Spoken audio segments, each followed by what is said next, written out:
Olá, queridos irmãos, olá, queridos professores, queridos alunos da Escola Bíblica Dominical. Estamos iniciando mais uma pré-aula e desta vez é a lição de número 1 de uma nova revista, um novo trimestre, que você provavelmente já tem em mãos a sua revista. Alcance um futuro feliz e seguro. Conselhos de Salomão no livro de Provérbios, um convite à sabedoria e às promessas de proteção. Então, nos próximos domingos, durante 13 domingos, estaremos estudando as lições desta revista. A próxima revista, a revista de número 1, ou melhor, a próxima lição, a lição de número 1, nós estaremos estudando o livro de Provérbios, um convite à sabedoria. Nós temos como texto principal: o temor do Senhor é o princípio da ciência. Os loucos desprezam a sabedoria e a instrução. Provérbios 1, 7. Nós temos também o resumo da lição. O livro do Provérbios é um manual de ética diária, em que Deus se encontra no centro da vida do jovem cristão. Nós teremos como texto bíblico Provérbios 11, do 1 ao 7, depois do 20 ao 23, e você pode ler juntamente com os seus alunos. Os objetivos, nós sempre temos 3 objetivos, que é apresentar um panorama do livro do Provérbios, um panorama geral do livro do Provérbios, também compreender a composição e a estrutura do livro de Provérbios, e também refletir a respeito do convite e o chamado à sabedoria no livro de Provérbios. É sempre interessante, né, querido professor, que é natural, principalmente em uma aula de aplicação prática, que os temas, às vezes, eles tomem rumos, né, diferentes daquilo, muitas vezes, que nós planejamos, devido aos comentários dos alunos. Isso é muito importante, desde que nós entendamos que a aula siga, né, um rumo, um traçado, siga uma trilha que passe por terminar com esses 3 objetivos iniciais aqui na nossa aula. Pois bem, nós temos aqui já no tópico 1 da nossa lição, um livro para a vida. E o tópico 1, né, o subtópico 1 do tópico 1, diz assim: a arte de viver. E é interessante, queridos, que você pode aplicar juntamente com os seus alunos a questão do dia a dia, né? Provavelmente, se nós observarmos o dia a dia, se nós escutarmos o dia a dia, aprendermos com o dia a dia de diversas pessoas, nós vamos perceber que existem coisas na vida, que existem atitudes na vida, que existem hábitos que levam a uma vida de sucesso, a uma vida com muitos pontos positivos, e outros hábitos, outras atitudes que acabam levando para, às vezes, o fracasso. Existem coisas, existem atitudes, existem comportamentos que naturalmente nós já entendemos que são positivos. E por isso nós, às vezes, ensinamos outras pessoas, passamos para frente esses comportamentos. Porque é como se a vida, não que ela tivesse uma fórmula, não que ela fosse exata, mas existem coisas que nós já sabemos que dão certo e que dão errado. Então é interessante você perguntar para os seus alunos, né? Pergunte para eles, interaja com eles. Que situações que você sabe da vida que não dá certo? Que conselho você daria para alguém para que tivesse uma vida abençoada, para que tivesse uma vida de sucesso, uma vida de prosperidade? Que conselho você daria para alguém para ele fazer ou deixar de fazer?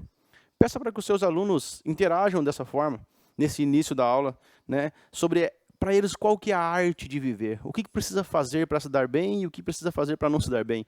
Você vai ver que vão trazer muitos conselhos muitos conselhos do dia a dia que eles ouvem dos avós, ouvem dos pais, eles mesmos observam na sociedade, e vai enriquecer esse início da aula. No subtópico 2, nós temos uma pergunta: o que é sabedoria? O que é sabedoria? Sabedoria, segundo a própria lição nos traz, e você está acompanhando, é a habilidade de viver no meio de qualquer circunstância sem perder de vista as virtudes que identificam um modo justo e reto de quem serve a Deus. Talvez você pode perguntar para os seus alunos qual que é a diferença entre sabedoria, entre inteligência. E nós podemos trazer aqui, talvez, alguns conceitos só para exemplificar. Obviamente que se nós formos estudar, cada pessoa às vezes vai identificar ou vai tentar explicar o que é inteligência, o que é sabedoria, né? Mas vamos tentar explicar de uma forma bem didática. Imagina que você tem um cesto cheio de laranjas nesse cesto, né? Então, com isso em mente, vamos tentar explicar um pouco o que é informação, o que é conhecimento, o que é inteligência e o que é sabedoria. De forma bem simples, hoje em dia os nossos jovens eles têm acesso a informações o tempo todo. Essas informações, se elas forem organizadas, podem vir a se transformar em conhecimento, mas não necessariamente. Pergunte para os jovens a quantidade de informações que eles podem ter. Né, nós temos aqui, estou com acesso aqui, por exemplo, ao celular. Né, o celular que a qualquer momento eu posso acessar e ter uma informação. Quando nós ligamos o jornal, nós recebemos informação. Quando nós conversamos com alguém, nós recebemos informação. Não necessariamente que essa informação ela nos gere conhecimento, mas nós podemos pegar essa informação e transformá-la, assim, em um conhecimento. E no dia a dia, nós nos deparamos com várias informações, com vários dados, com várias palavras que nos chegam, vários problemas que chegam até nós, e nós precisamos do conhecimento para trabalhar isso. Então, vamos imaginar que alguém, né, receba a informação que dentro daquele cesto com laranjas tem uma laranja podre. Essa é uma informação. Essa informação sozinha não quer dizer nada. E é isso que nós recebemos todos os dias, informações. Essa informação não quer dizer nada. Só está dizendo ali, ó, tem uma laranja podre no meio dessas laranjas. Agora, alguém que tem conhecimento, ele provavelmente já ouviu essa informação em um outro momento, e ele levou em frente essa informação, buscou saber o que significa uma laranja podre, qual que é a causa de uma laranja podre, o que causa, melhor dizendo, uma laranja podre, qual é o efeito dela, e ele transformou essa informação em conhecimento. Então agora ele sabe que uma laranja podre, ela pode apodrecer as demais. E uma laranja podre no meio de um cesto faz com que todas as outras possam ser contaminadas. Então a informação gerou um conhecimento. Então quando alguém chega com uma informação, tem uma laranja podre, ele já sabe, laranja podre pode contaminar as demais. Mas o conhecimento por si só também não resolve os problemas. O conhecimento por si só também faz com que hoje nós tenhamos uma juventude, uma geração repleta, obesa de informações, mas que não sabem como agir depois disso. Nesse caso específico, uma pessoa que ela tem o conhecimento, né, recebe a informação que tem uma laranja podre, tem o conhecimento de que precisa retirar, ou melhor dizendo, que uma laranja podre faz com que as outras fiquem estragadas, ele vai ter a inteligência, e aí entra a inteligência. É necessário retirar essa laranja. É necessário tomar uma atitude urgente, e então ele vai, sabendo da informação, tendo o conhecimento, ter a inteligência de falar, nós precisamos retirar essa laranja. Isso que precisa ser feito. Então, a informação é um dado que nós recebemos, o conhecimento é os efeitos daquele dado, e a inteligência é o que fazer com os dados, com as informações que nós recebemos. Então, alguém pode retirar. Mas existem diversas formas de eu retirar aquela laranja. Existem diversas formas de eu remover aquela laranja podre. Então, uma pessoa que ela tem um dado, não necessariamente ela tem conhecimento. Uma pessoa que tem conhecimento, não necessariamente tem inteligência. Mas uma pessoa que tem inteligência, não necessariamente ela tem sabedoria. Porque enquanto o inteligente sabe o que fazer, o sábio vai saber como fazer. Então, ele não vai chegar simplesmente e dar um chute naquele cesto de laranja para tirar aquela laranja podre. Ele não vai pegar aquele cesto de laranja e virar ele de cabeça para baixo para estragar todas as outras, porque tem uma podre. Não, ele vai pensar em algo para trabalhar um problema sem criar outro problema. Então, a sabedoria são dados, são conhecimento, é inteligência, porém, com sabedoria. É muito importante que os nossos alunos entendam isso e tenham essa concepção de que a sabedoria é muito mais do que conhecimento, é muito mais do que informação, é muito mais do que inteligência. A sabedoria é um combo, é saber como se portar em tantas situações. Pois bem, no nosso subtópico 3, nós temos a literatura da sabedoria. Nós vamos observar que nós temos alguns livros, né? Jó, Eclesiastes, Cantares de Salomão, Provérbios, que são livros de sabedoria, são livros de inteligência e são de aplicação prática, né? Os nossos livros são de aplicação do dia a dia, ou melhor, esses livros são de aplicação no dia a dia. São de aplicações em que você pode muito bem citar casos do dia a dia. Você pode muito bem citar casos no nosso relacionamento. E esses livros, eles são muito específicos. Eles nos ensinam a nós nos relacionarmos com nossos pais, nos ensinam a nos relacionarmos com o cônjuge, nos ensinam a nos relacionarmos entre amigos. Então, são livros de sabedoria, mas de prática, não de teoria, de prática do dia a dia. Muito bem. Vamos então para o nosso subtópico, ou melhor, o nosso tópico 2, a composição e estrutura de provérbios. Então, olha só, o tópico, ou melhor, o subtópico 1 desse tópico 2, ele diz provérbios, autoria e data. O livro de provérbios, então, ou melhor, antes de falar sobre o livro de provérbios, vamos falar sobre provérbios. O que é um provérbio? Né? Quem nunca ouviu aquele ditado, me diga com quem andas, que eu diga quem tu és, né? Água mole em pedra dura, tanto bate até que fura. São ditados populares, são provérbios, são pequenos versos que fazem todo o sentido. Que nós escutamos de alguém, quem nunca escutou do nosso avô, quem nunca escutou da avó, do pai, ou daquele irmão, né, ancião lá na igreja, que ele fala uma palavra, dá uma palavra que às vezes já é um clichê quase, mas que abre a nossa mente. E muitas vezes não está na Bíblia, né? É popular, mas que fazem todo sentido. Mas nesse caso aqui, nós estamos falando de um livro inspirado por Deus. São provérbios, são ditados, são versos poéticos inspirados por Deus para nos direcionar no dia a dia. Então, quando nós lemos esses provérbios, mais do que um ditado popular, é uma palavra de Deus para nossas vidas. Mais do que um versinho, mais do que um provérbio público.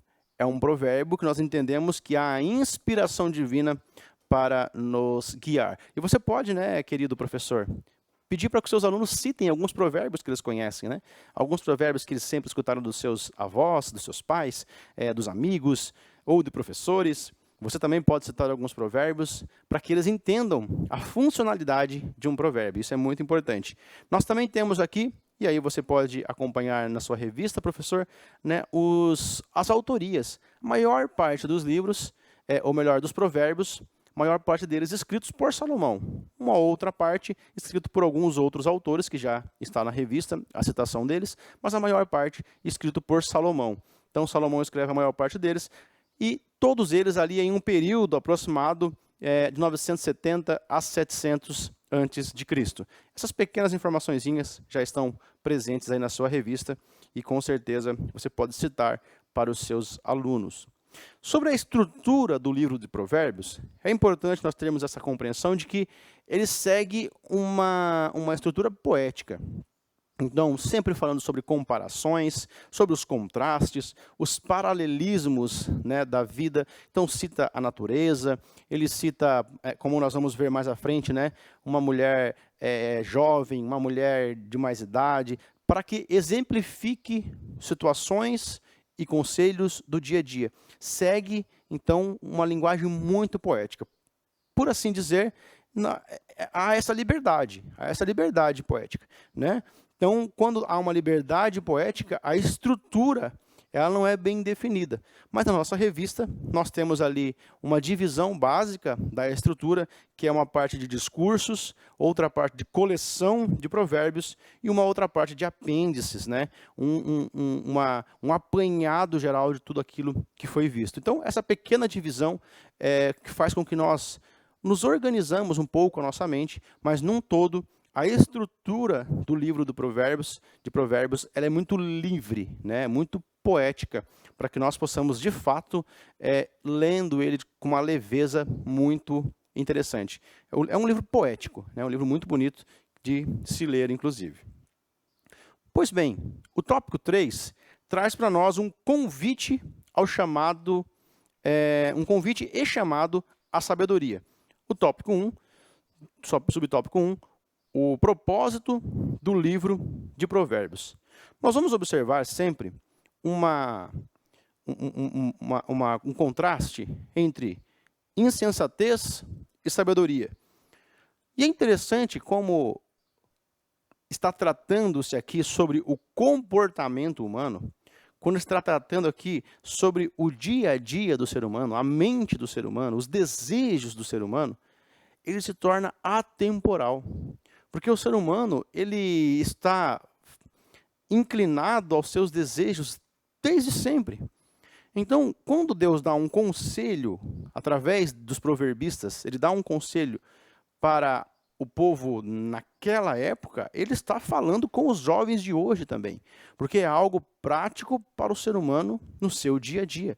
E o ser humano, se nós formos observar tanto a palavra de Deus, quanto também os livros que não são inspirados, mas são livros históricos, nós vamos observar a repetição e o ciclo que há na humanidade. Sempre com as mesmas inclinações, os mesmos objetivos, os mesmos projetos.